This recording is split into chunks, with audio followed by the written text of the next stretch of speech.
Perkawinan anak merupakan salah satu bentuk kekerasan terhadap anak yang masih sering terjadi di Indonesia. Sebenarnya, apa sih perkawinan anak itu?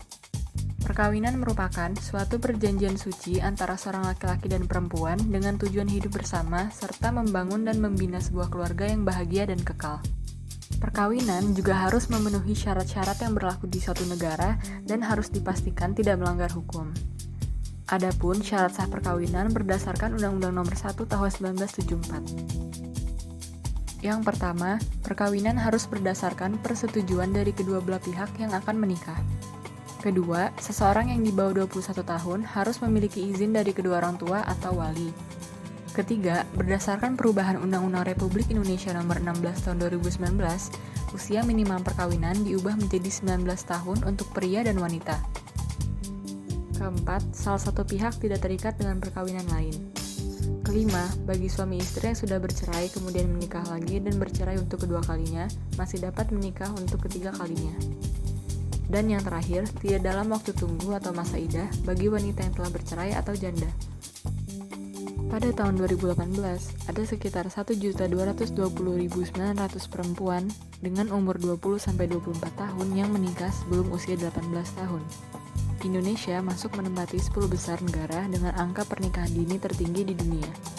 Adanya pernikahan dini menyebabkan rentannya terhadap potensi mengalami kekerasan, akses pendidikan, kualitas kesehatan, hingga kemiskinan.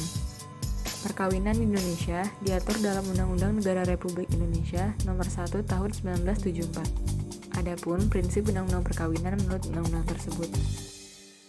Yang pertama, tujuan perkawinan adalah membentuk keluarga yang bahagia dan kekal.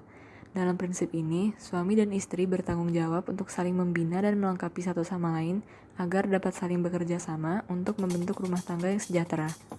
Kedua, sahnya perkawinan sangat bergantung pada ketentuan hukum agama dan kepercayaan masing-masing. Prinsip ini menyatakan bahwa pernikahan dikatakan sah bila dilaksanakan menurut peraturan agama dan kepercayaan tiap individu. Ketiga, asas monogami. Prinsip ini berlaku sesuai dengan kehendak individu karena hukum dan agama yang bersangkutan.